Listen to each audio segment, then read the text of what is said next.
Change shirts real quick.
All right.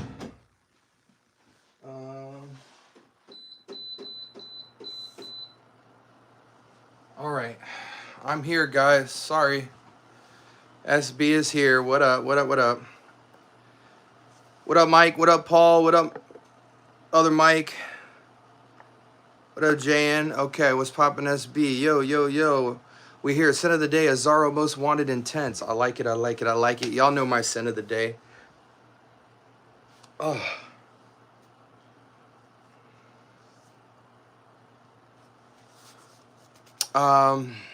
Scent of the day, Bugatti Amber. Beautiful. Hey, I hope you're enjoying your vacation. How did the oil blend go? It doesn't rain. It went masterful. What's good, JN? Salute. Scent of the day, Miller Ed Bertol. Bertol, like an Egyptian. Scent of the day, Zaharov Seraphim Musk. Joel, how do you like Seraphim Musk? I'm going to go wash my hands. Give me 2 seconds, guys.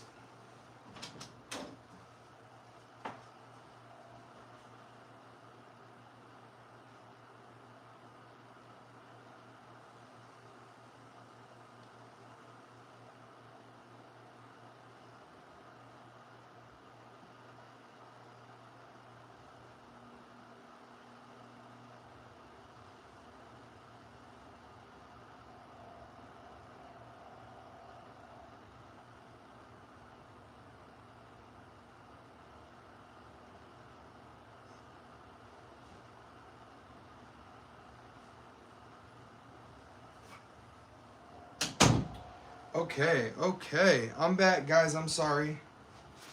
You know, SB's got to take care of some things.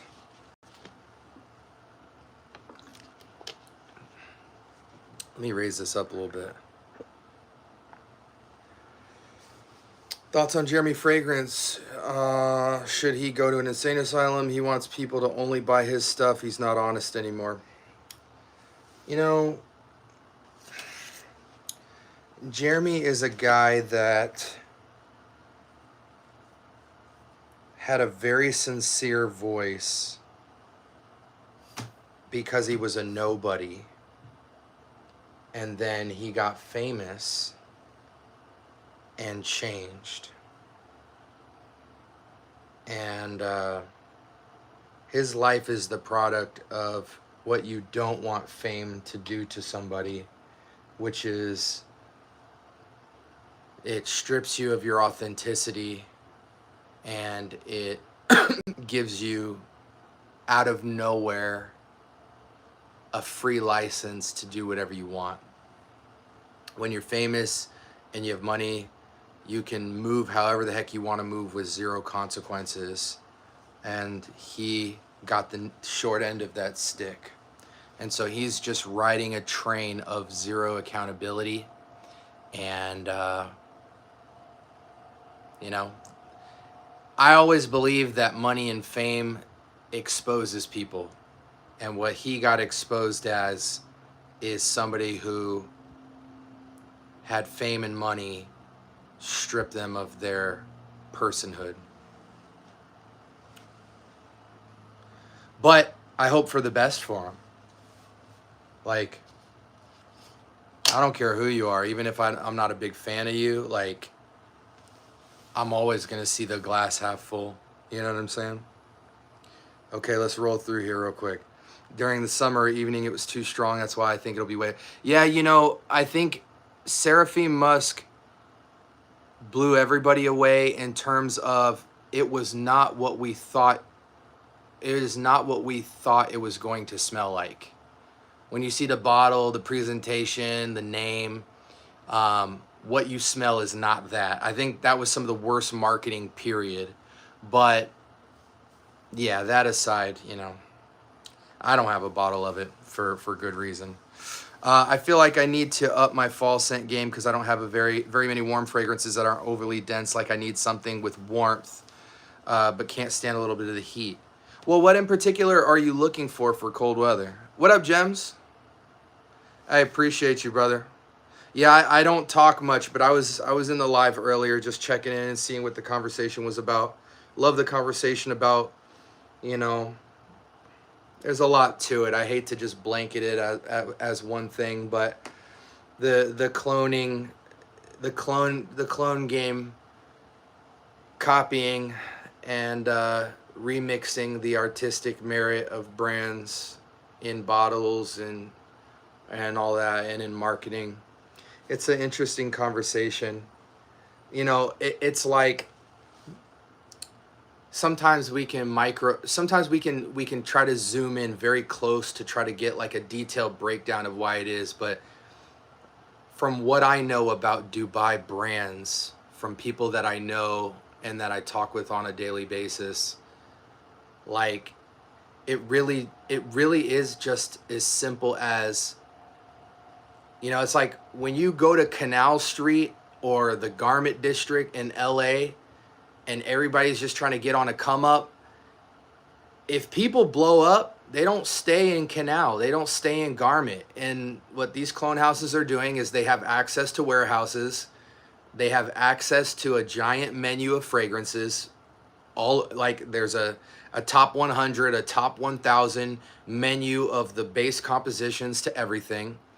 And they're just doing their own Canal Street and Garment District of the stuff, and some are bold and some are a little more clever, and then they make a lot of money, become millionaires, and then start to patent and hire up and get better ingredients and move on, and then some people, I guess, are staying on Canal, you know, for too long.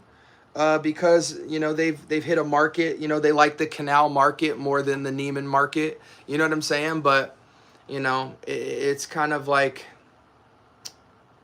it's interesting to observe. I don't look too much into it. It's crazy that it exists, but like if I've seen anything in 2025, it's a crazy time to be alive, not just in perfumery. Like there's been a lot of facets to life, like the music game, AI, when you look in tech, when you look in knowledge and acquisition, like we're able to do stuff that we should not be able to do for free. And so, you know, the fragrance game is a reflection of that.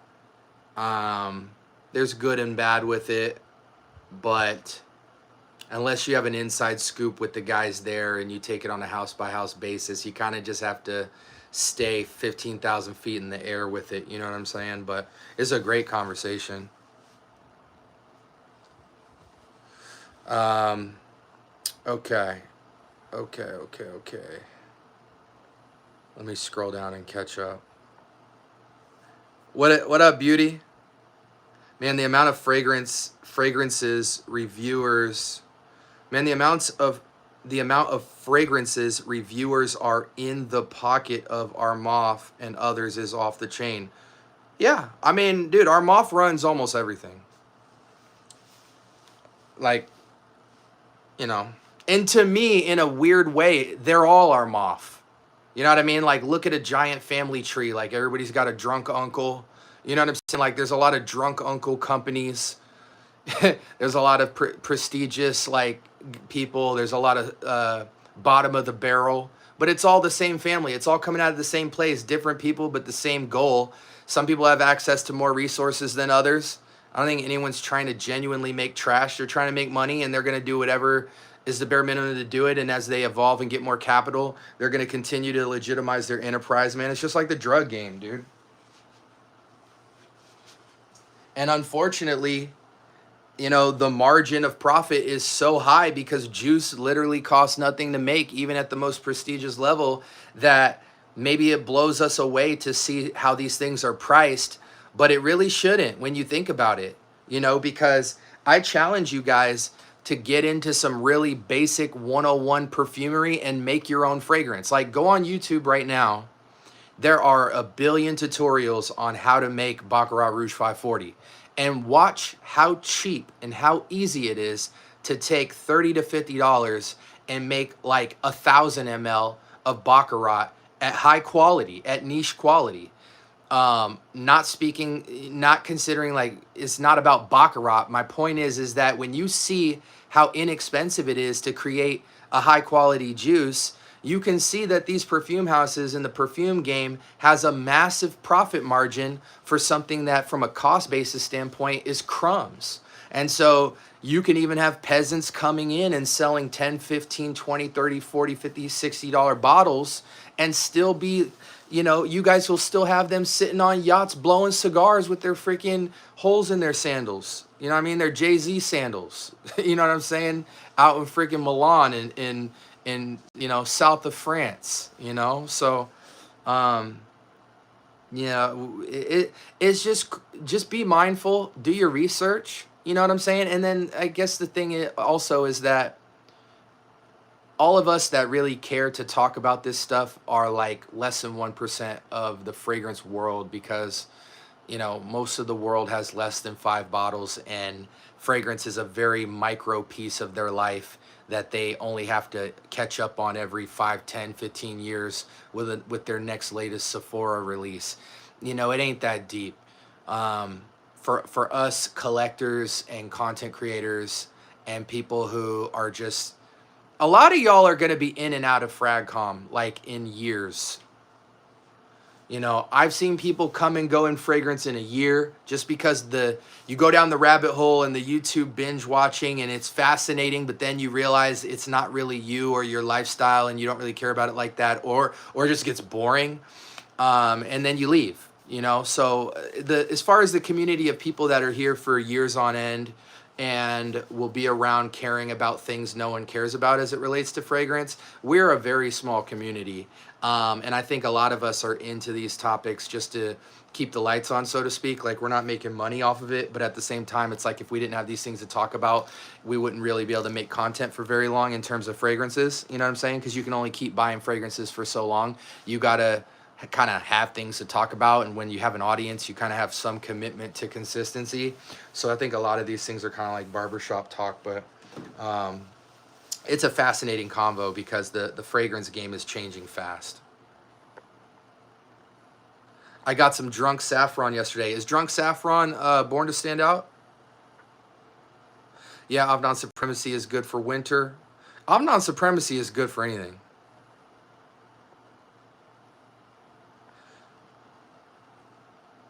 Do you think Audient Supremacy Collector's Edition is good for the fall, winter? Yo, I did something blasphemous, y'all. I sold my Collector's Edition. And not because I didn't want it.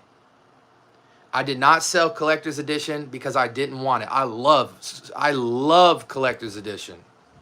You know, I truly believe, as far as clones are related, if you have Collector's Edition and you have per show, you should pretty much never search for an Aventus dupe ever again in your life. In fact, right now I'm currently building the Pineapple Power Ranking, where I go through the top most purchased, top 20 or top 30 Aventus dupes. We look at a spectrum between, I basically make the claim that every pineapple fragrance, and it's not true, but it's going to be helpful to categorize. It's just an idea and a concept that'll help people navigate the Aventus conversation. But I believe every fragrance in that category falls on a spectrum in this order. It either goes Versace Eros Energy, Aventus Cologne, Aventus Absolute, or Hassavat. And it's a giant spectrum with Aventus sitting right in the middle.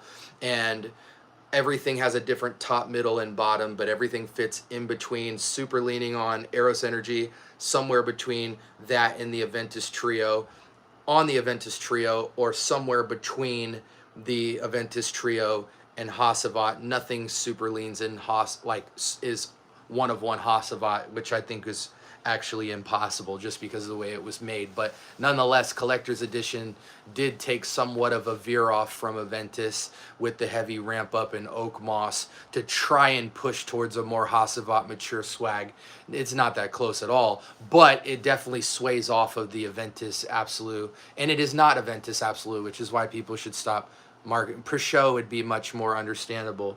But you know, I basically take all the clones and do a power ranking of where they sit, and all the OGs are in S tier, and then right below them from A tier and below, I will personally, because I have them all in samples, I've owned a lot of it in bottles, but have given them away for content's sake and giveaways so that you guys can enjoy them, because I don't have a fragrance collection, I have a problem. But I'm power ranking everything, and the conclusion of it is basically that if you have per show and or collector's edition, you really never have to visit an Aventus DNA again unless you're moving up into Aventus Cologne, Aventus Absolute, or Hassavat. You don't even have to go back down to Eros Energy either.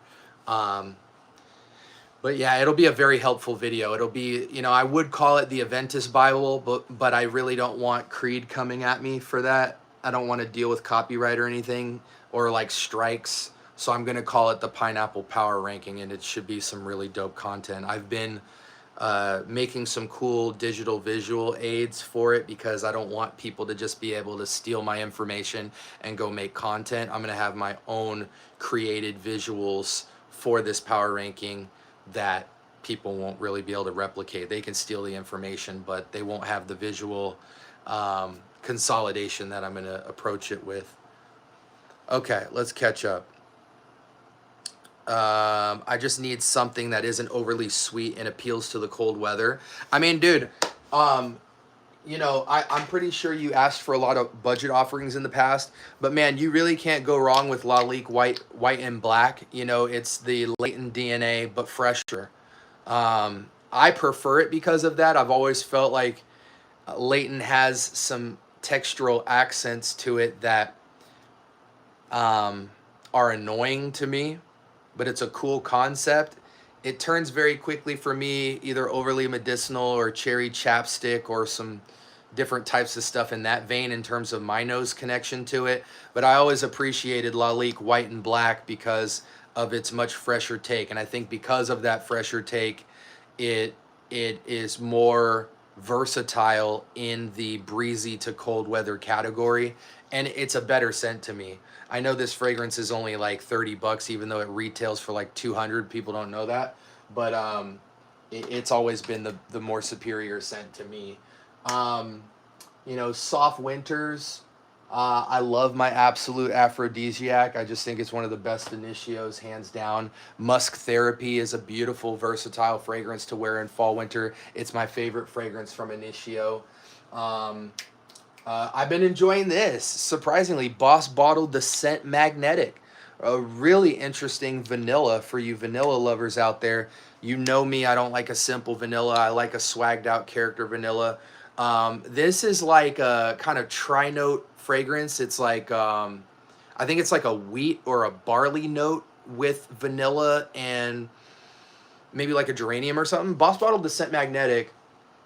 Lasts forever. One of the best Boss bottles to me. Top 3, maybe. I think it's better than the original Descent. You know, try those, man. Halloween Man Shot. You know, if you want like a Lamal Elixir DNA without the tobacco, more of a Valentino Uomo lavender brush, iris or violet leaf brush of freshness on the kind of vanillic spice DNA, but way more versatile and not leaning into date night or holiday. This is more of a fresh take on the vanillic spicy category by this like aromatic lavender brush. And it's a rare scent to find, but it's super affordable. Halloween Man Shot is Lamal Elixir without the seriousness. Yeah, this scent is slept on in my opinion. Yeah, you really should let me know your price point though, because as you guys know, my collection now is divided by niche and independent niche, designers, vintage, mostly vintage fougere, and vintage fresh, then top 20 clones, top 20 women's vintage, and then a bunch of sealed product. But new additions to the collection is, and I haven't, the video for this won't come out for a while, but we just got these in Santa Maria Novellas from Italy. We've got Ombra and Quercia, which came in a 100 ml presentation. To my understanding, I will fact check this later, but to my understanding, the oldest living house in the world, with their first recognition being in the year 1221. So 1221 is when they were established as a name and official perfumery, and they are still around today. So one of the oldest living perfume houses. For some weird reason, I thought that this fragrance was the oldest thing I had. Where are you?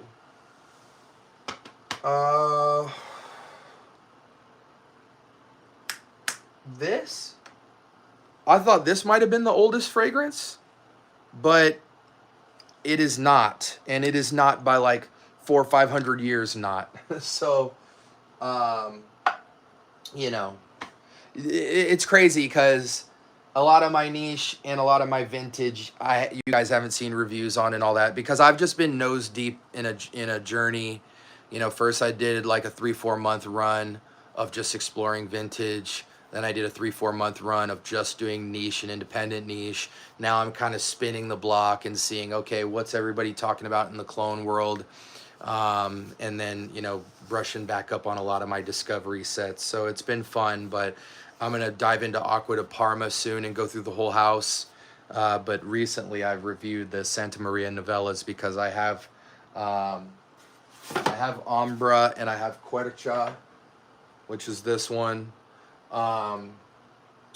And I have a buttload of samples that they gave me to explore the house. So I'll drop the history documentary video on that tomorrow, and then we'll dive into that. Ain't nothing new under the sun. That's biblical. Rayhans are good to buy though because they use better quality than Armoff. You know, here's the thing, man. You can't say that a house in general uses higher quality than another house.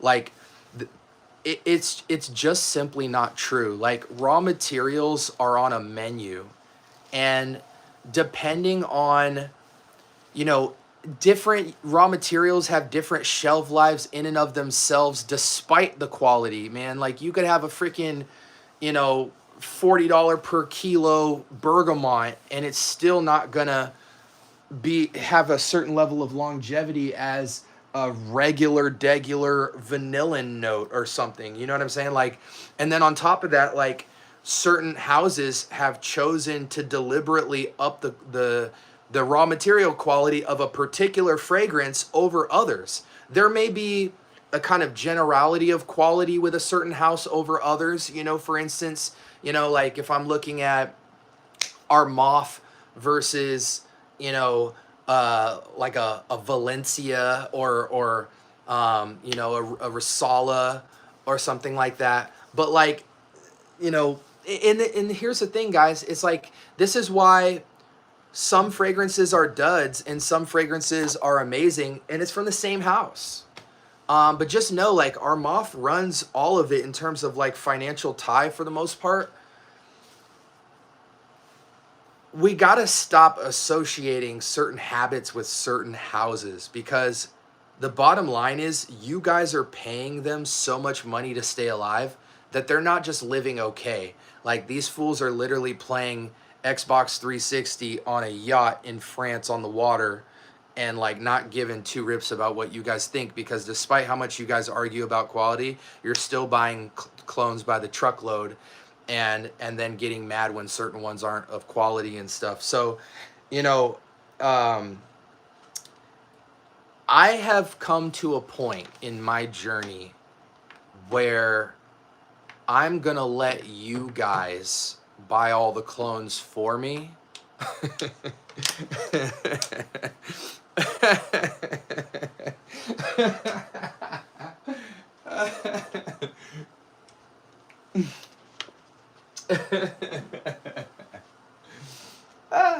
Unless there's like a DNA, right?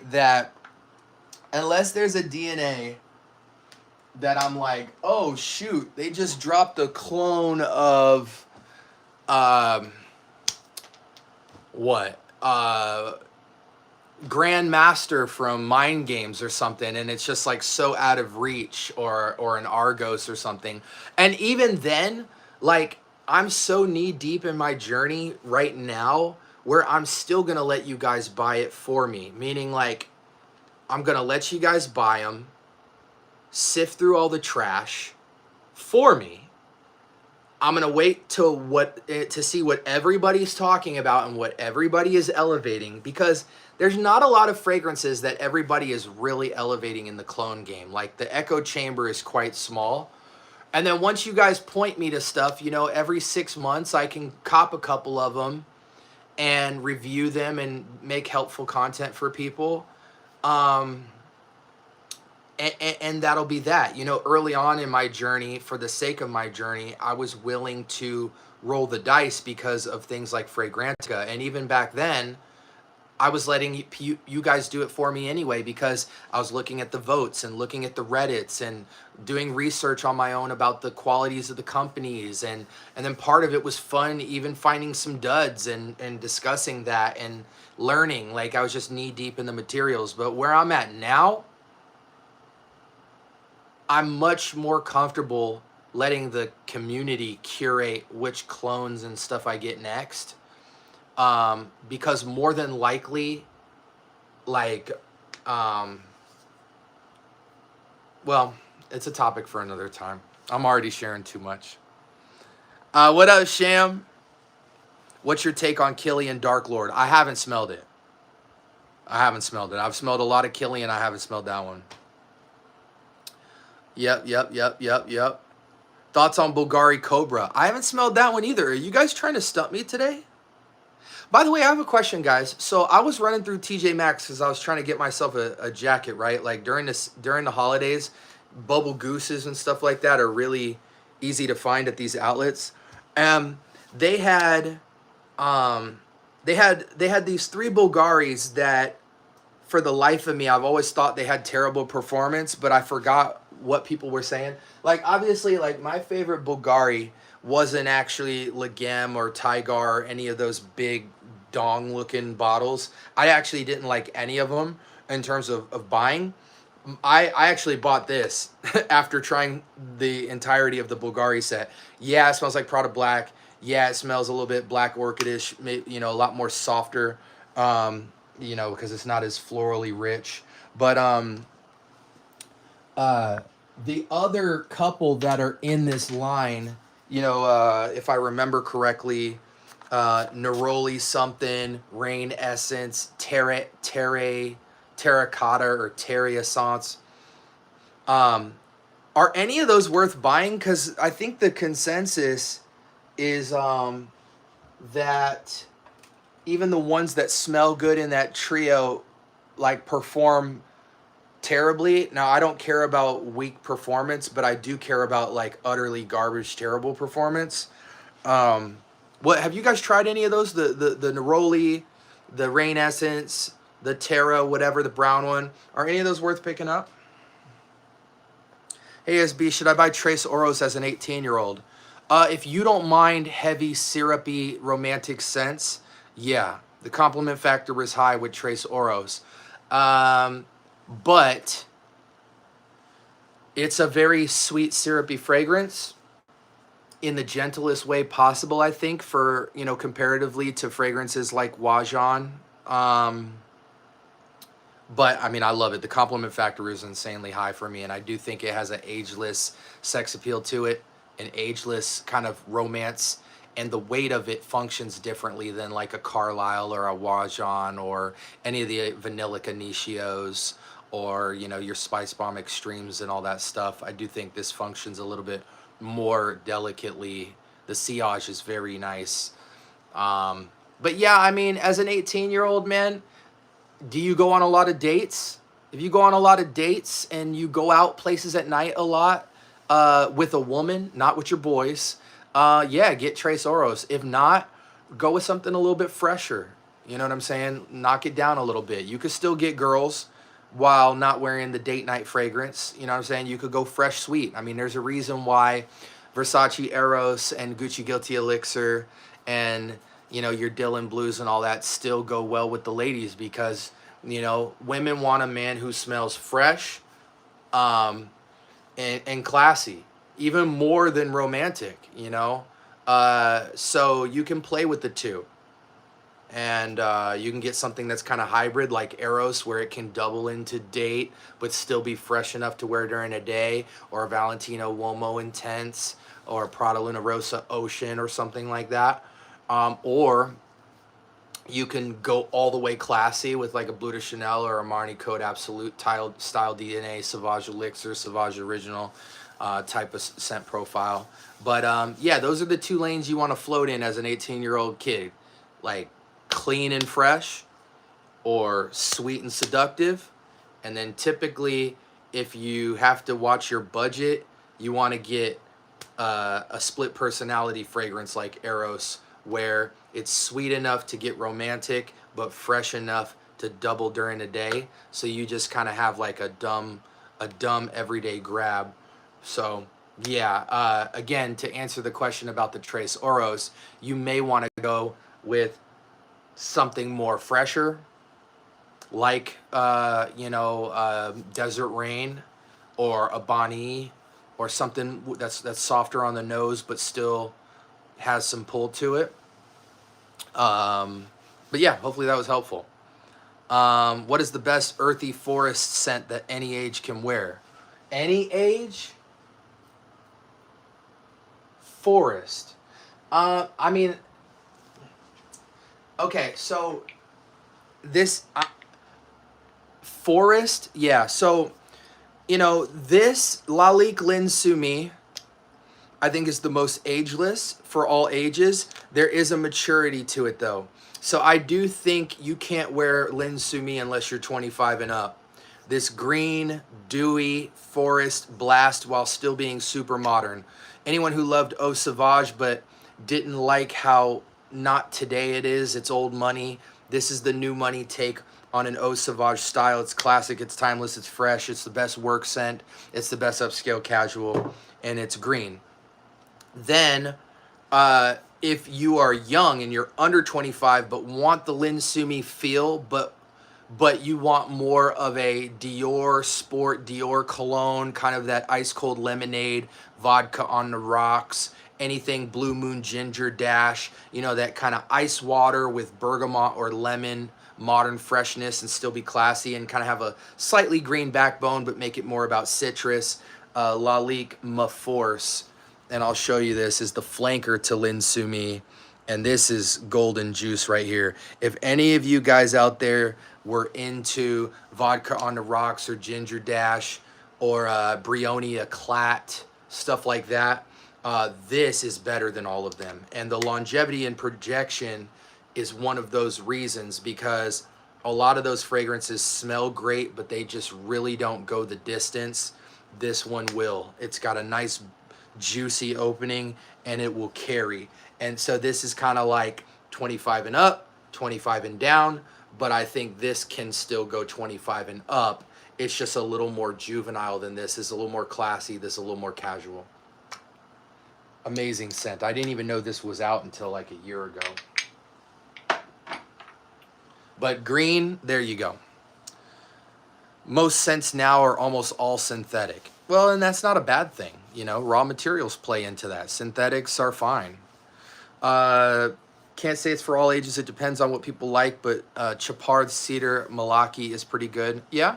Is the scent elixir any good? It's okay. I preferred the scent magnetic or just boss bottled the scent. Which flanker would you choose from Guerlain's Low Medial series and your thoughts? Ooh, you know, this is just off the top of the dome. I haven't had a lot of time to think about a question like that. But man, I really think L'Instant de Guerlain is GOAT tier. The L'Instant de Guerlain's Eau Extreme is the preferred fragrance of choice in terms of top 3 Guerlains for me. But I think you can't get that for under like 500. You can get L'Instant de Guerlain for like 100, and you'll have more of a skin scent, like diptyque kind of feel. But yeah, I prefer Eau Extreme.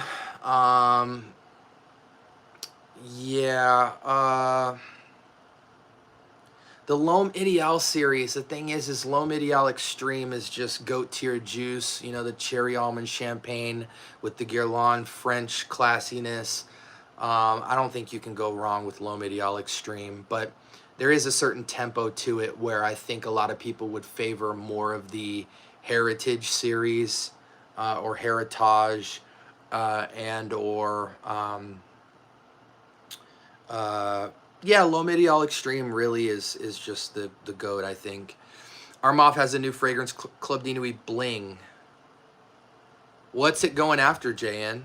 Your thoughts on Mont Blanc Legend Spirit? It's a good scent profile. I don't like the sharpness of the synthetics in that fragrance. I think it's synthetic to where it cuts and lasts a long time, but there's a fake harshness to it that is annoying to me. Like if you like Mont Blanc Legend Spirit, I think you immediately pivot to Lalique White. It's gonna give you a Mont Blanc Legend Spirit feel, but it's gonna smell real and natural, and it's gonna be even a tiny bit more unique because of that. You're not gonna get this kind of sharp, screechy punch, but you're still gonna get the longevity. Terra Essence is good, okay. You have Hassavat. I only have like a 10 ml of Hassavat. I didn't really... Hassavat is an amazing fragrance. I don't think it's amazing enough for me to need it right now. Will I want it down the road? Sure. But for me, fragrances like Ani, fragrances like Wulong Cha are more appropriate for my taste from that house. I have a lot of pineapple DNAs. I have a lot of oak mossy heavy DNAs. I would even probably prefer 8 and Bob's Egypt over Hassavat, I think. I'll go back and visit them. I do have both of them in Travelers, but I think I would pull the trigger on Egypt before Hassavat because Hassavat really has a predominantly executive feel to it, and the heavy oak moss really puts it in a category of a particular kind of wear that I don't think I would get a lot of use case for. I do wear a suit and tie for the business that I'm in, and Hassavat would go really great for that, but I don't want to smell like Hassavat all the time, and I don't have to, but I have a lot of pineapple DNAs, guys, and Hassavat is cream of the crop pineapple, but I don't have an urgency in me to need it right now. Spice Bomb Extreme smells like BO. Okay. Hey Naomi, good to see you. Thanks for stopping by. Which one of those colognes will make the girls rip your clothes off in those Cupid ads? This one right here. I'll show you 3 fragrances that no question any woman would melt in your arms all night. Tres Oros. My juice is kind of getting purple. Isn't that odd? Tres Oros, no question, it has given me the highest compliments of any fragrance this year. Almost 100% compliment rate. I've never not gotten a compliment with that fragrance. By Killian, straight to heaven. If you get this fragrance, get it in the intense or extreme for the performance reasons. Absolute aphrodisiac by Initio, never misses. When you talk sex in a bottle, those three right there are really, really god tier when it comes to seductive, romantic scents. My sister-in-law uses Zara Orchid, and versus Bombshell, that's the kind of perfume she likes. I want to gift her something. Any suggestions?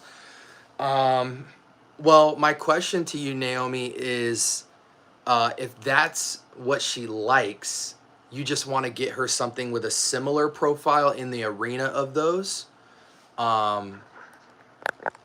Because my first question was like, well, why don't you just get her those? But are you just trying to give her like other stuff in that category or what? And then I'll definitely hook you up with an answer. Just grab Gary's Den. I think it's really powdery, like too much. Should I let it macerate? Gary's Den does macerate, but it doesn't lose the powder when it macerates.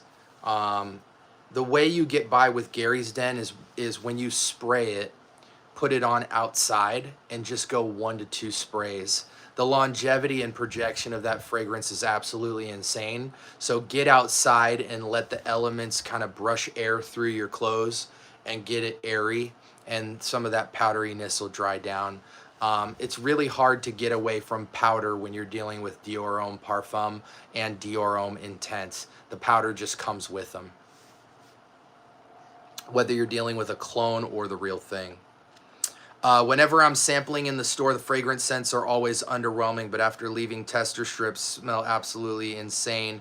You forgot which scent you sampled on your favorite strip. Yeah, you know, walking out of a store with a test strip is useless. If you like a fragrance, spray 2 fragrances on each arm and then let it rock with you and figure it out. Then go back and re-experience it. Because here's the thing, man, some fragrances have crazy transitions, and the last thing you want to do is spray it on a test strip, fall in love with it, and then when you finally do decide to pull the trigger on it, you throw it on your skin and it smells nothing like the test strip.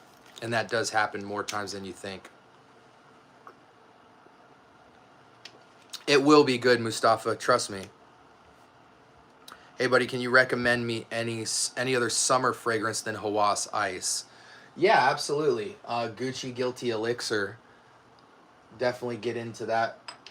Hawas Ice, you know, I think Lin Sumi Force just absolutely annihilates Ice. It's in the same category, but smells way more beautiful and has more notes to it, but still has that kind of ice, lemon water sweetness, citric bomb feel to it while still being super versatile. Also, any nuclear perfume that has a fresh and citrus profile. Naomi, are you wanting unisex or women's with that question? Day 3 of Scandalo is amazing. I have a Scandalo. My wife wears a Scandalo heavy, and she has it in the other room. I know it's fake ads, but hell, maybe this guy's got something. True. If you had to pick one Day 3 scent to keep in your collection, what would it be? So right now I own Desert Rain, Tres Oros, Scandalo, and Bonnie. And I have a discovery set with all of the fragrances. So I always can go to the discovery set. But as far as what I own, yeah, Scandalo, Bonnie, Tres Oros, Desert Rain. And then a lot of my family owns like the whole line, so I'd never have a shortage of Day 3.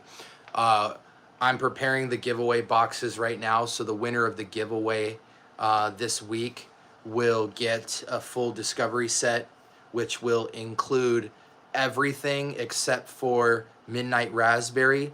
And I am currently going to be talking to Mike in a week or so to see if I can get some Midnight Raspberry samples to throw into those giveaways as well, so you guys can truly have, You know, Royal Reflection, Desert Rain, and Midnight Raspberry included in them. What up, Beard? Rift's Privé Blue, is it worth it? No, absolutely not. It's terrible. Have you tried Off Non-Supremacy Silver? Yes. Off Non-Supremacy in Heaven.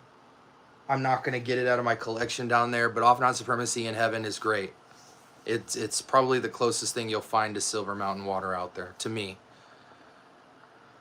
What do you think of Armani's Stronger With You Parfum? Stronger With You... Oh, it's good. Solid. Very solid. Best That Man Smells Really Good cologne under $40 full bottle scent. Lalique White and Black. Halloween Man Shot by Jesus Del Pozo. Boss Bottled the Scent Magnetic. And YSL Original Loam. All under 40. Your thoughts on Mont Blanc Legend Spirit? It's good, but I already told you my oh, men. So a man scent with a citric blast that lasts all day. Desert Rain from day 3. That is a blast of citrus and green tea and cactus blossom with an undertone of kind of a mineralic metallic leather note. It lasts easily 6 hours. Could go 6 to 8 if he puts it on clothes. Very unique scent. No one will smell like him. Smells really nice. Citric Blast. Oh, Vetiver Sensuel from Mancera.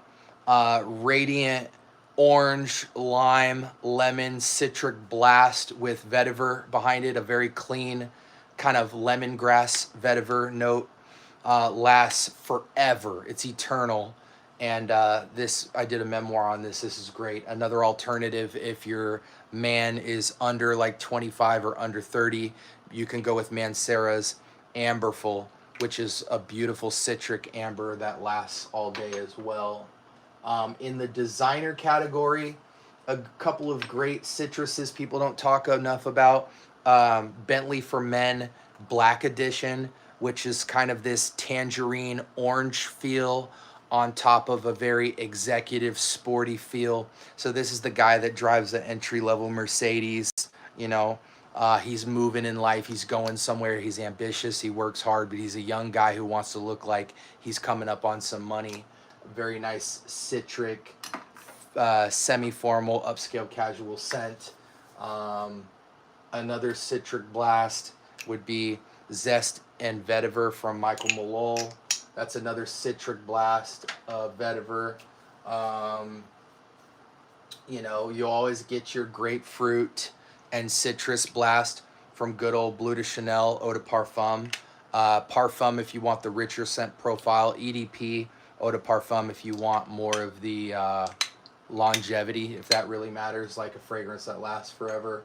Another citric aquatic blast, marine style, would be Acqua di Gio Profondo. All right, SB, got a dip. Thanks for the insight. Always, Mike. Naomi, hopefully that helped you out. Let me know if you have any more questions. Do you have Pandora Scents? My favorite brand. I've tried a lot of Pandora Scents. I don't own any bottles of Pandora Scents. I think with the Ideal series, it all depends on ages. I agree. I don't think there's a bad L'Homme Ideal. I really don't. I think it all comes down to preference and age. Any fresh Mancera you recommend? I got Oud Lemon Lime. I thought it was Oud Lemon Mint. And it's too powdery. Amberful. Beauty of Scent by Amberful. That is, to me, the best versatile, dumb reach fragrance. One of the best modern ambers to try. Amberful is what you want to go with. Joel, what's the scent? Okay, so you're asking Joel stuff. Beauty of Scent. Thoughts on Stronger With You Tobacco? It's okay. I actually prefer this one, Sunshine. Ombre Noir from Lalique. It is tobacco drenched in cognac with some soft touches of cinnamon, bergamot, lavender, papyrus, frankincense.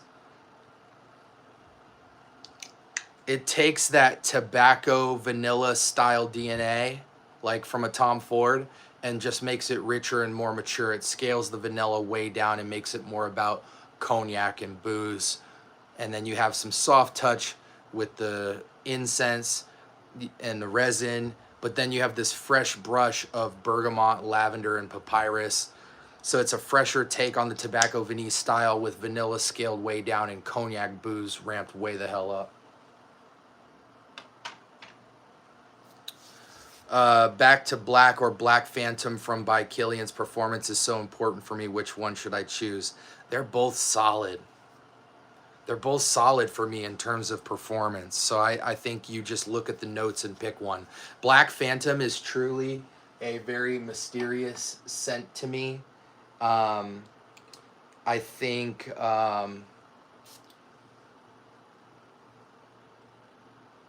it's the more unique scent to me.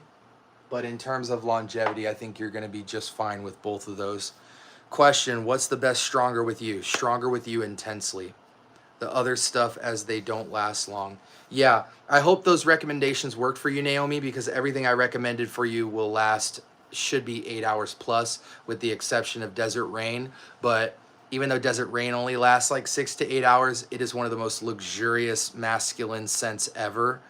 And I think he will really love it. Also tell him to apply a scentless lotion or something if he wants to get that thing going north of 10 hours. Or like an oil or something. You can't go wrong with Pandora Joel. Forever Love is also insane, or Orchestra. Agreed. Is Nishane Hasavat, or is Nishane Ani good? Yes, it's one of the best vanillas ever made. Thoughts on Armaf Untold? To me, the best Baccarat Rouge 540 made. Herba Fresca Guerlain versus Aqua Media Forte. For me, Aqua Media Forte, just off of uniqueness. I haven't tried that one, Waleed.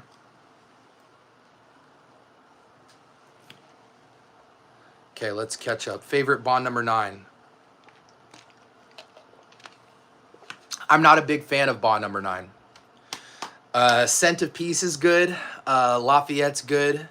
Bleeker's good. Greenwich is good. Did I say Tribeca? Nomad is good. New York is good. But I just feel like Bond number 9 feels like Mancera in quality. The only great thing about Bond number 9 is the bottles. You know, the bottles look incredible, but the juice really should be $150 or less. Their price point is invalid to me. You're basically paying for cool bottles. If I have the money to buy only one fragrance, should I go for Guerlain's Habit Rouge, Vetiver, or Nishane Hasavat? Hasavat, no question. Just found your channel. Really like what you have to say. Subbed. I appreciate you, Scottish. Thank you, brother. Is not Supremacy in Heaven, is Supremacy silver? Well, Supremacy in Heaven is a silver bottle. So you tell me which fragrance is silver cloning, and then I'll tell you if I've smelled it. Because I kind of go off colors with that. Are you talking about off non-supremacy, not only intense? Anytime, Naomi, anytime. Thoughts on Amouage Outlands? I don't have a lot of, I've only smelled it once. So my opinion on it, I don't think hearing my opinion on it is going to be helpful. Amouage is cool, but Amouage is so select, it's really every 10 fragrances you find one banger kind of house, because they're so exploratory, they're so experimental, and they deal with a lot of complexity and high-end raw materials. But because of that, they make a lot of unique profiles that just might not always gel with you. So Outlands for me right now is a good scent. Would I buy it right now? Probably not, but I haven't had enough time with it to say whether or not I would buy it. Is Machino Toy Boy any good? A lot of people love it. It's not my tea. I'll actually be giving away 4 different Machino Toy Boys in the giveaway. So if you like Machino, you could win it for free. I've got a bunch of 35 mLs of it. Actually, let me find them.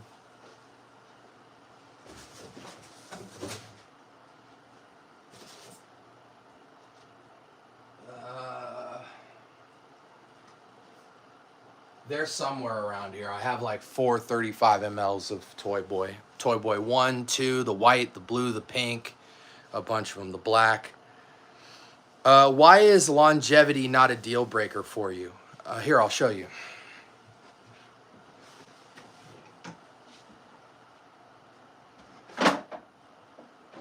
So for me, guys, I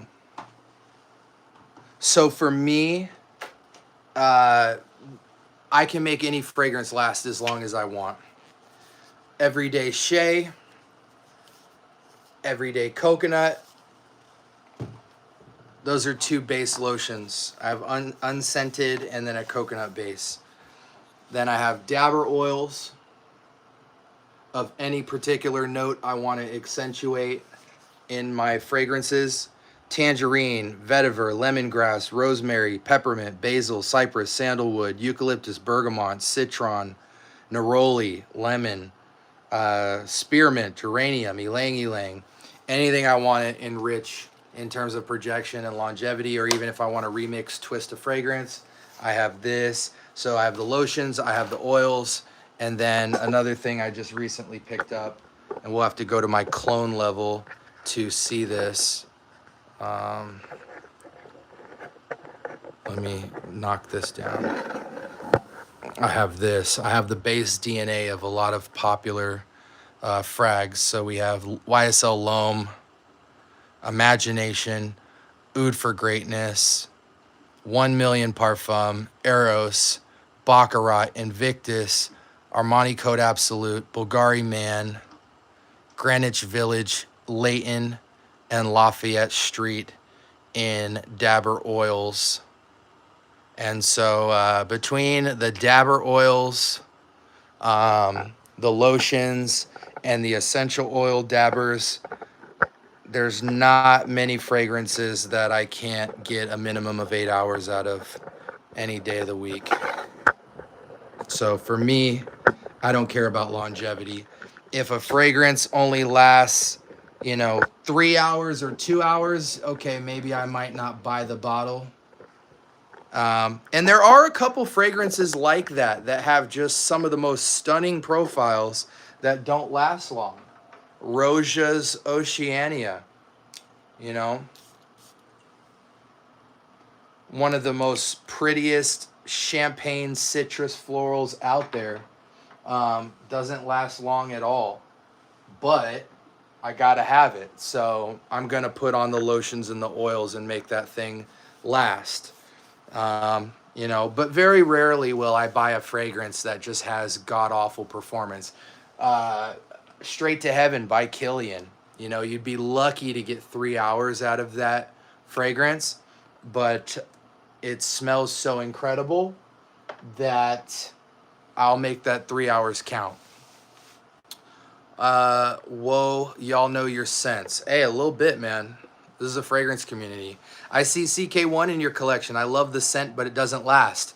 Well, for me, it does. It might seem odd to a lot of people. Why do you have CK1 in your collection? Is it just like an old fragrance you keep around? No, I actually think in terms of the white floral linen category, nothing really beats it. It can only be equal to.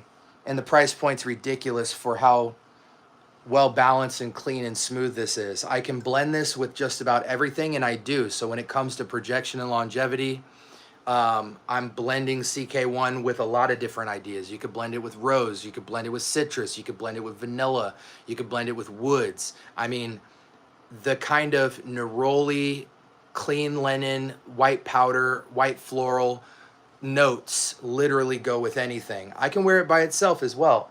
If I want it to push by itself, then maybe I might go with an unscented lotion, or I might take a dabber oil and accentuate it and make it pop. But one thing I love to do with CK1 is just grab some like mono note stuff. You can get this entire set for $15 on Amazon. So maybe I'm feeling lemon and citron. So, you know, I take a dabber out and I hit my pulse points with the dabbers, and then I'll blast this fragrance on and I'll go crazy. I'll do like 10 sprays, go outside, let it sit down. And now I have CK1 with a nuance of, you know, kind of a yuzu lemon feel. Then one day I might go in with peppermint. Then one day I might go in with vanilla. You know, I can really have fun with CK1. It's one of the most versatile, well-balanced cheapies of all time. Now, the only elevation to white florals that I think you can go is Initio's Musk Therapy or Parfums de Marly Galloway. Once you get to that point, that's a whole different level, but it's still in the white floral category. Just absolute insane juice. You know, but between having 2 out of those 3 fragrances, you pretty much never need to shop for a white floral fragrance ever again. Ex Nihilo Blue Talisman, worth paying retail. If I were you, I would get Blue Talisman Extrait. You know, I have Blue Talisman, and I had Blue Talisman before the Extrait came out. But, you know, this is the thing. For the people who don't care for Blue Talisman because they think it's too quiet of a fragrance, nobody thinks that Blue Talisman is a sucky fragrance. Everybody loves Blue Talisman. The only gripe with Blue Talisman is performance for most people because it is closer to a skin scent after a couple of hours. But when you talk about one of the best blues ever made, especially with the nuance of a pear note, it is just stunning. I can accentuate this fragrance and make it last longer with my oils. Sometimes I'll even use like everyday coconut as a base on my skin. You know, I don't like wearing fragrant lotions. I like lotions that are naturally scented. So the coconut you get from this is from actual coconut oil. I don't like fragrance mixed into the scent. I'll just leave that to the fragrance. But I might use a coconut oil. So if I use my coconut lotion and throw Blue Talisman on it, it feels like Blue Talisman Extrait, and the coconut nuance kind of makes it smell like, you know, ocean water from Sonic. It's a pretty nice tropical feel. Or I can go unscented. But if you want to talk about what stuff should you pay retail for, maybe just save yourself the hassle and get Blue Talisman Extrait. It does have a few extra notes that the original Blue Talisman doesn't have. It has a little vanilla in the base, basically, to extend the performance by like 2 or 3 hours. But both Blue Talismans are amazing, but if you really are a stickler about performance, get the Extrait, call it a day. And, you know, shop discounters if you have to and get that fragrance for closer to the $150, $200 price point if you can. And but yeah, Blue Talisman is one of the best blues ever made. I think in your collection of blue fragrances, you should never not have either Blue Talisman or Casa Marati Mephisto or Gentili Uomo Mephisto. Gentili Uomo, Mephisto, and Blue Talisman, to me, are God tier, top 3, top 5 blue fragrances of all time. If you have these fragrances, you really don't need Bleu de Chanel. You really don't need any Acqua di Gio. You really don't need any blue fragrance. You know, your Mont Blanc Blues, any of your signature line stuff. I just think they attack everything that makes a blue special. And so for me, I've got my Casa Marati Mephisto. I've got my Blue Talisman.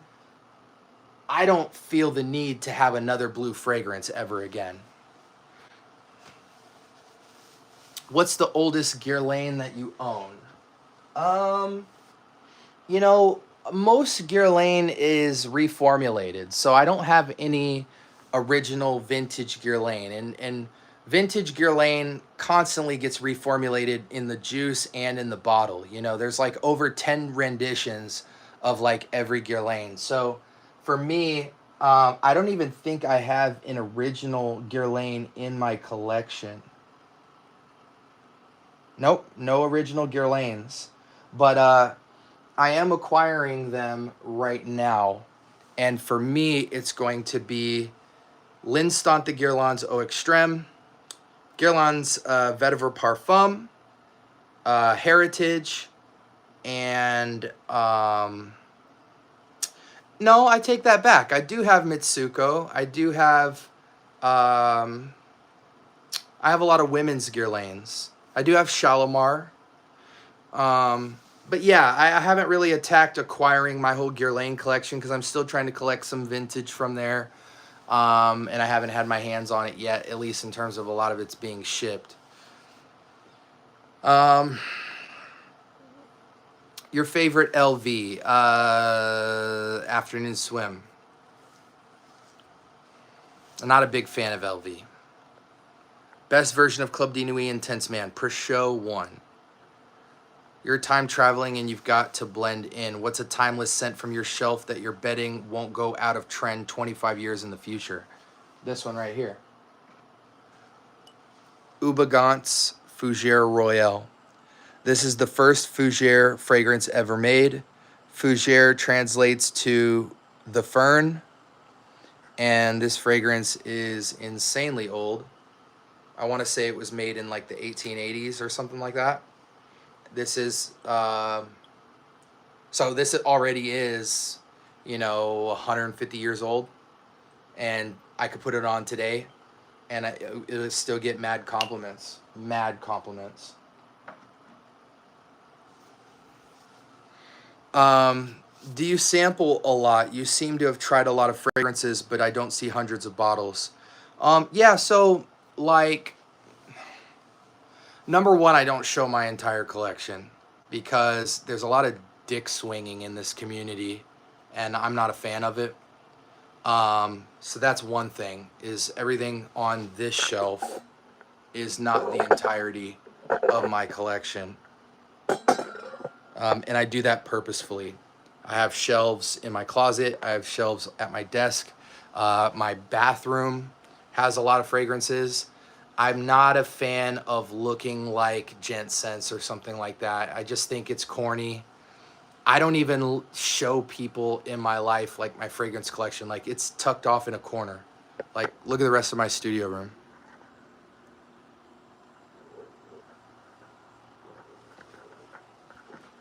And look where this sits in here.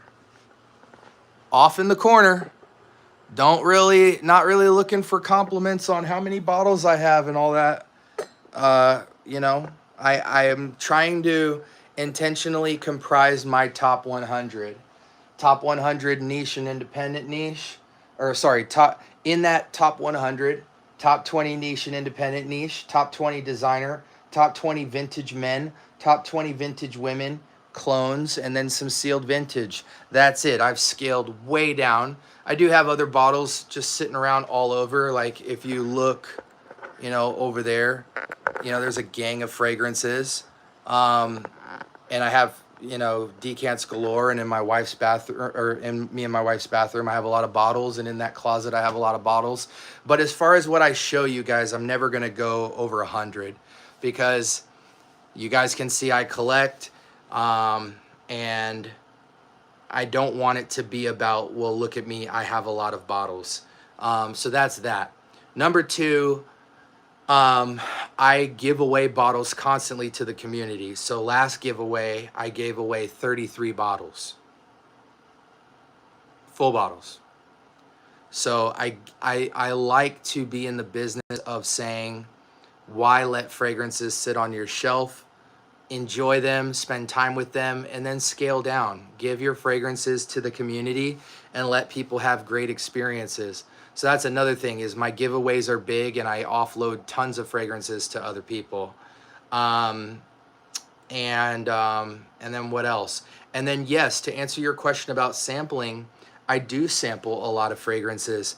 I'm in your local Neiman Marcus, Saks and Fifth, and Bloomingdale's way more than the average person. I travel to different states to try perfumery.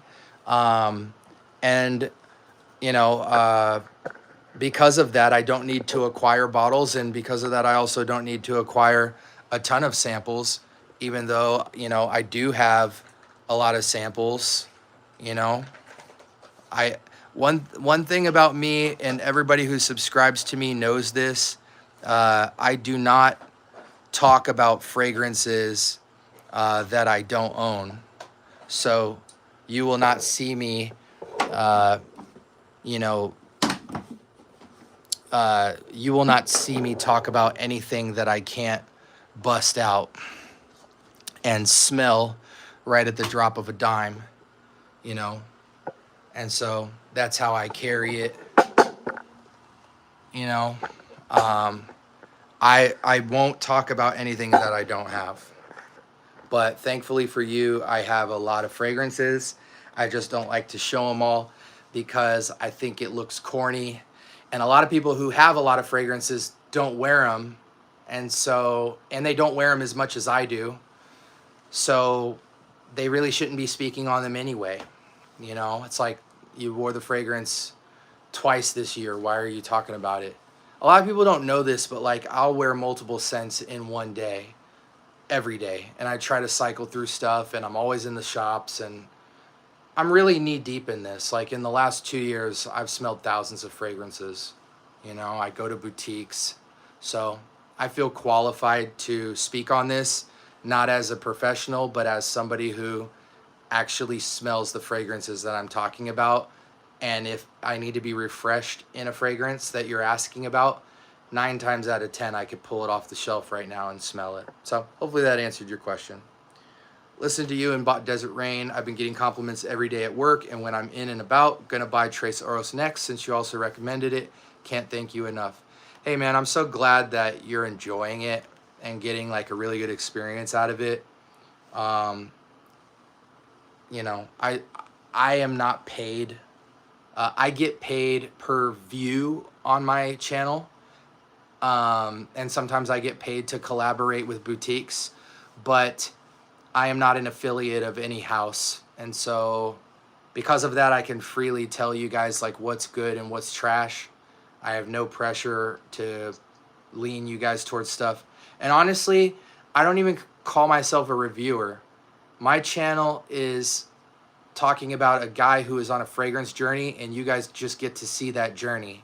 So I never say something to you guys that I don't already say to myself, and I just keep it authentic. I will not ever lightly recommend a fragrance. Like if you guys hear me say, try this or buy this, I think it's incredible. I will never say like, go try Mercedes-Benz Intense, it's really nice, if I don't think it's incredible. I value your guys' time and money, and to me, would I recommend something to you that you would want to go get in your car, spend gas money, buy the fragrance, come home, experience it, and be blown away? That's what I'm going for. You know, so I won't even recommend nice fragrances.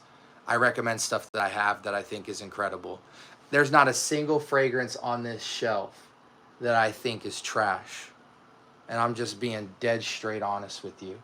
I have intimate experiences with all of these. And you guys know this. Like, I shouldn't even have to explain this. Everything you guys ask me about that's on my shelf, I can tell you about intimately. I could close my eyes and you guys could name a fragrance on my shelf, and I could just give you so many scent memories and experiences with it. Because I'm not faking this. I'm not faking it.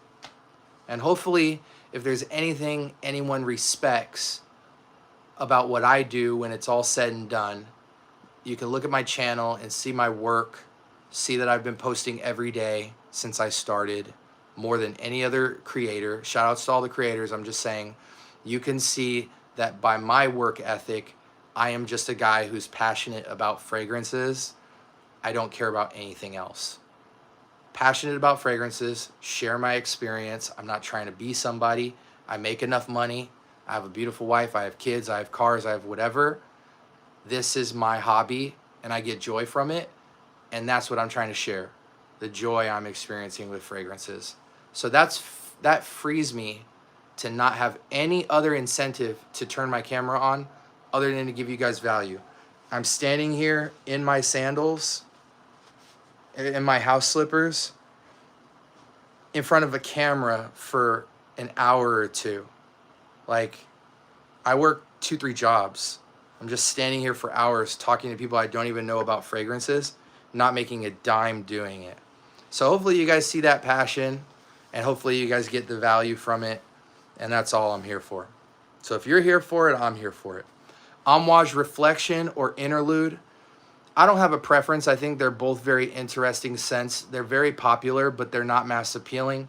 They have garnered mass appeal because enough people have bought them. But Interlude and Reflection Man are very unique artistic pieces that you will either really love or really hate and not understand why people love them. So I always believe with the entire house of Amouage, in particularly Interlude and Reflection Man, it's something where you need to put your nose on it. For me personally, they're not my tea. I don't like Interlude. I don't like Reflection Man. For me, as scents that I would buy in a full bottle presentation like this. But they are very cool scents. I like to smell them. I don't like to smell them on me. I have Epic. I have Beach Hut. I think I have one or two more hiding in my bathroom. But out of 10 Amouage fragrances, I'll fall in love with 2 of them. What up, Bo? Dímelo. I'm trying to catch up, guys. Supremacy Silver is Aventus inspired. Okay, so off and on Supremacy Silver, not only intense for men. It's a good scent. It's a very good scent. But I think in today's time, per show, 1 is better. Your favorite perfume brand, Lalique. What about Neiman Marcus 1907 Boadicea the Victorious? Man, Boadicea is a clone house. Not a bad thing, but a lot of times you can get a lot of the Boadicea the Victorious scent profiles in much cheaper renditions. They do have some great scents. I have some Boadiceas, but I only have them because the channel and different people in the community allow me to acquire them for much cheaper than retail, beyond cheaper than retail, including my Rojas. And yeah, at this point, I would not recommend a single Boadicea the Victorious, even though I have them, and even though I think they're scents worthy, I just haven't smelled anything that I can't find somewhere else that I think is just unique to the brand. Now, I will say I've probably only smelled about 5 to 6 Boadiceas, and they have a massive line, but at this current moment, that's how I feel. Aylin by Day 3, best vanilla? No. Ani is better than Aylin, for sure. Grand Soir's better than Aylin. But Aylin's a really good vanilla. It is a really good vanilla. It's just, when we talk about God-tier vanillas, vanilla's hard to play with when it comes to things like Ani and Coromandel and Grand Soir and Absolute Aphrodisiac. Those are just on a different level to me personally. Just ordered Baklava Royale. Do you think it's a good gourmand? I haven't tried it. I love eating baklava, I know that much. I'm also thinking about getting Sweetly Known or Blackmail by Kerosene. You know, I love Kerosene Unknown Pleasures, and I have like 2 or 3 Kerosene fragrances, but I haven't tried those. What's the most expensive perfume that you have?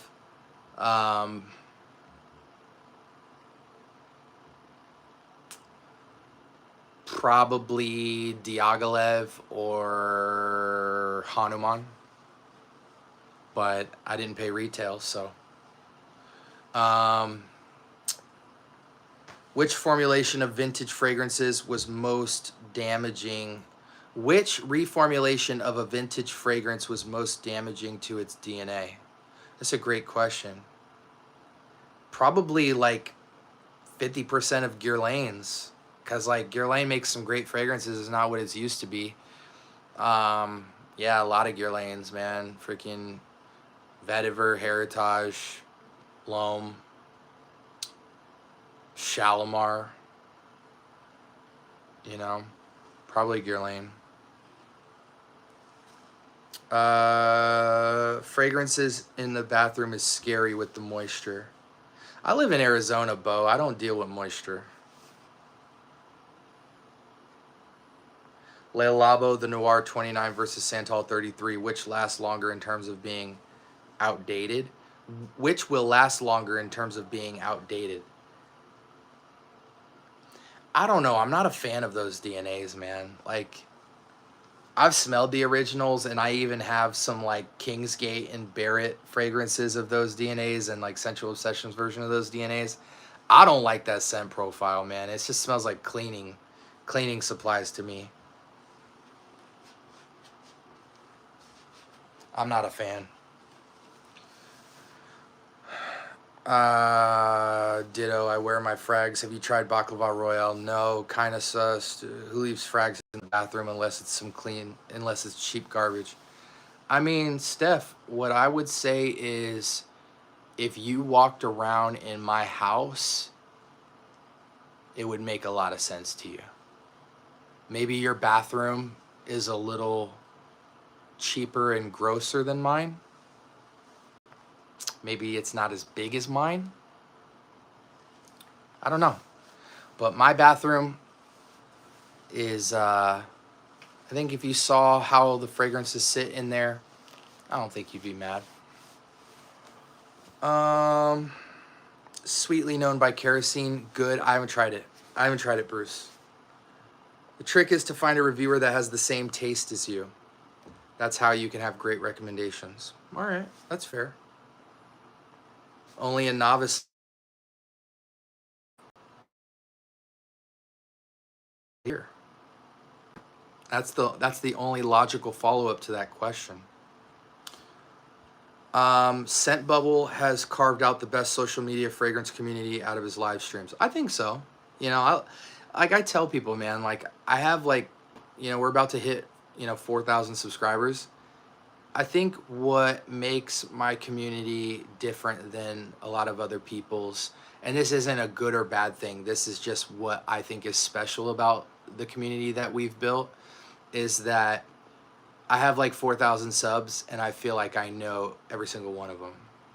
You know, I could hear a name and be like, oh yeah, that guy is always on my live, or oh yeah, that guy always asks for recommendations. Oh, that kid's 13 years old, or oh, you know what I mean? Like, I feel like we are building roots downward and not outward.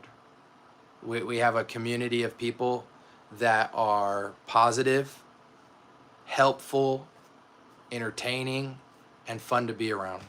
And that's what you want. Rocking Sultan Vetiver for the second time. Hey, listen, man. This one right here, Ombre Sultan, Serge Lutens. This is one I've been rocking this week. I mean, I was wearing Ombre Sultan this week, and Joel, let me know if you feel this way. I genuinely feel like if you have Ombre Sultan, you don't need Javoy Psychedelic. And Javoy Psychedelic is incredible, but I feel like this gets me so close to it and is fresher. I could just wear this all day. Psychedelic, I feel like I can only wear it at night, and if I'm bossed the heck out formal. This is just, man, I really misjudged Ombre Sultan. Totally. Do you think Terre de Hermes EDT and Guerlain's Low Medial Extreme and Tom Ford effing Fabulous is unique? Terre de Hermes Low Medial Extreme is slightly unique. Tom Ford effing Fabulous is quite unique. But once you've smelled effing Fabulous, you realize in the world it's not super unique. The only reason it's unique is because iris and suede is not something people are familiar with smelling. But once you've smelled it the first time, you'll smell that DNA in a lot of stuff. How do you feel about Tom Ford in 2025? Good. You know, really good. I honestly think Tom Ford, you know, wherever you thought they were before L'Oreal bought them, they were already out the door. They have great fragrances, man. That's the bottom line. Where they're going from this point forward means nothing because they have 100 fragrances, you know, way more than that, I think. And we're always going to find incredible fragrances from the house of Tom Ford that were already made and that will be timeless. You know, I mean, I can just blindly name like 20 great Tom Ford fragrances. Nobody even knows the rest of them exist. So what L'Oreal does with Tom Ford as a brand now doesn't really matter because they have a lot of stuff to live off of forever.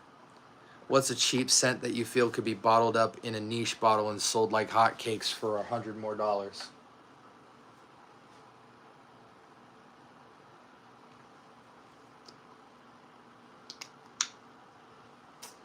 Yeah.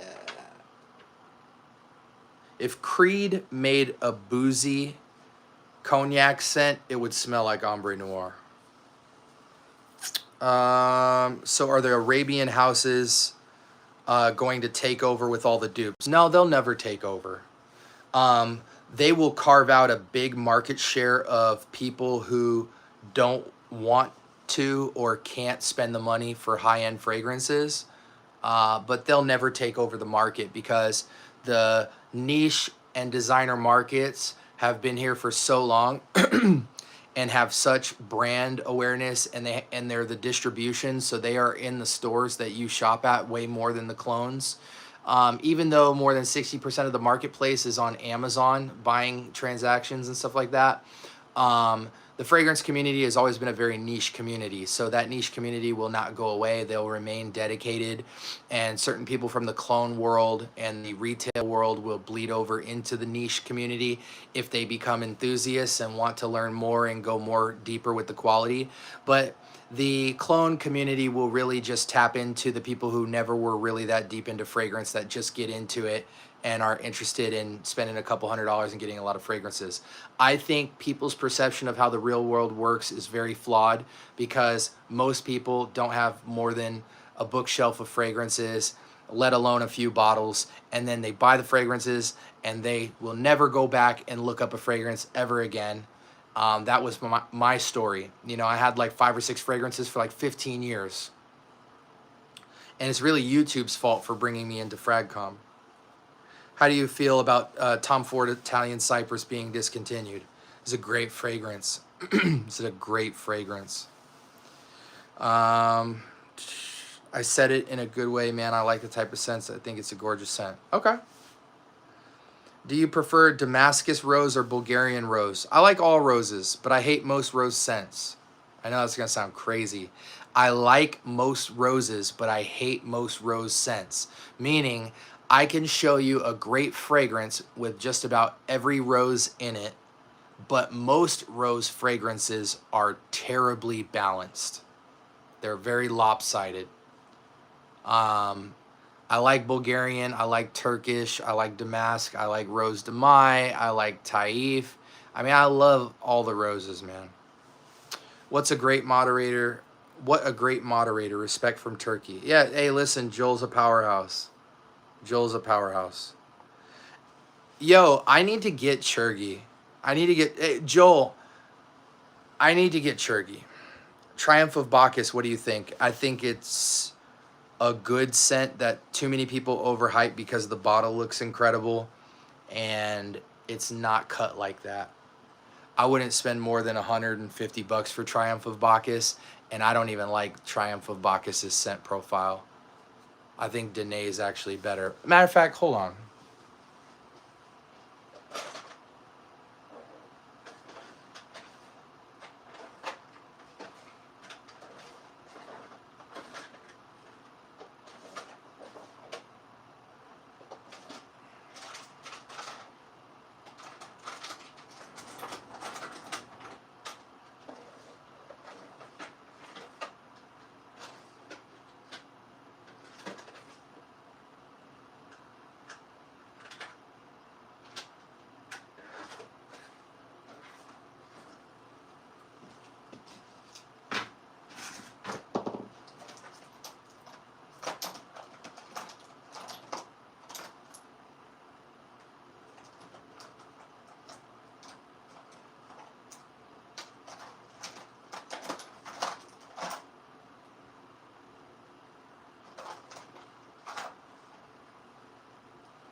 I don't know where the heck my Triumph of Bacchus is.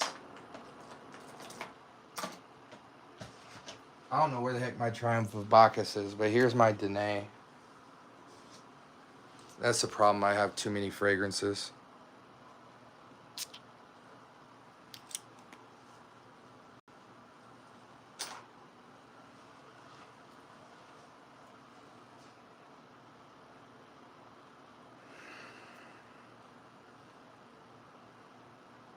Triumph of Bacchus, I think, is better than Danae. Danae basically smells like Caspian cherry from Electimus. Yeah, I mean, Bacchus is okay. I give Bacchus like a somewhere between a 7 and an 8 out of 10. What's the best Jean-Paul Gaultier? Le Male Elixir. Latafa Amethyst is insane with the roses. I actually just sold that fragrance, but yeah, it is a really good rosy scent. Top 3 showstoppers right now in this season. Showstoppers, Tres Oros, Lalique Ombre Noir, Absolute Aphrodisiac.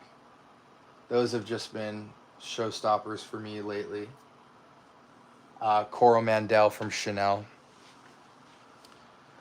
I tried Churgi. It's interesting, but smells so old man tobacco and honey. That one's for old gentlemen, probably. You know, Serge Lutens is a very heritage French perfumery. It has a very distinct, like, distinct woody finish to a lot of fragrances, a cleanliness that feels very add 5 or 10 years to your age type of scent profile. They're definitely not, if you're going in there thinking you're smelling a Tom Ford or a Mancera, you got to turn around. They're very unique. Have you smelled Chanel Egoise? Yeah, no, I haven't. I've smelled original Egoise, but the Concentrate, if that's not a part of the name, then no. Did I get to the bottom? I did get to the bottom. Yeah, we did a live together, and hopefully that's not Joel's last. I'd love to get him back on as a regular. Joel, I told you it'd be super comfortable and fun, man. I got to get you in and bring like kicks or something, so it's not all about you, so you don't feel as pressured to have to like go back and forth with conversation. Maybe we throw you in a panel with like you and 2 other guys. That way the conversation, we can all just bounce ideas and stuff. I think that would be really cool. But at least now you know it's super easy to do. Do you consider Whiskey Rose a date night scent? Oh, like Baranda? Yeah. Yeah, I mean, I could see it going a couple different ways. Like with Baranda, I think you could go, you know, you could go to a bar with it, like a cocktail hour style bachelor fragrance. It could be romantic. It's more romantic the colder the weather is. Okay? You could wear it in a casino, at the poker table, in a cigar lounge, at a bar, in an expensive hotel, in a nightclub, at a very schnazzy restaurant, a night on the town, like a first walk. Like, you know how they have First Fridays every month or whatever, and there's like, you know, like, you can go downtown and there's just people flooding the streets and stuff. You know, having Baranda waft off you would just be a vibe. But yeah, those are the ideas I have. Do you have any note that you hate?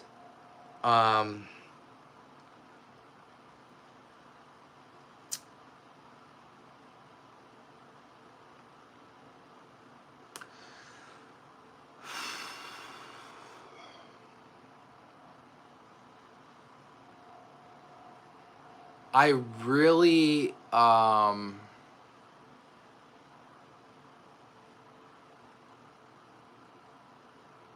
that's a really good question.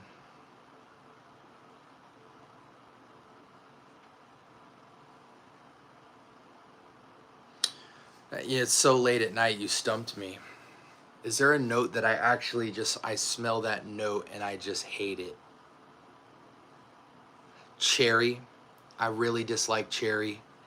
And I don't like it. Let me say it like this. These 3 notes I'm going to talk about could be special, which is why I hate the note, because most people, 4 notes, most people suck so bad using these notes. Vanilla, I hate most of the time because people don't know how to blend it well for guys my age. Cherry is another note that can be special, but most 90% of the fragrances I've smelled do it so trash. Vetiver is one of the most beautiful notes ever, but 90% of vetiver fragrances are utter trash because people don't know how to blend them. Tobacco is the same way. Rose is the same way. Rose is another note. Absolutely stunning note, but so many rose fragrances are utter garbage, you know? All right, guys, I think we got some fragrances in the mail today.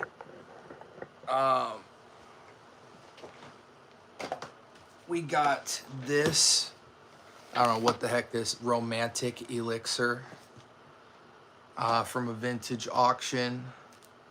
I got Boucheron gift set parfum.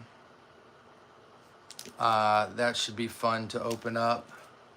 Pour Homme. We got Secret of Venus. That should be fun to open up. I got this. And we're actually, the reason I picked this up from the auction, let me get a knife. The reason I actually picked this up is for the auction.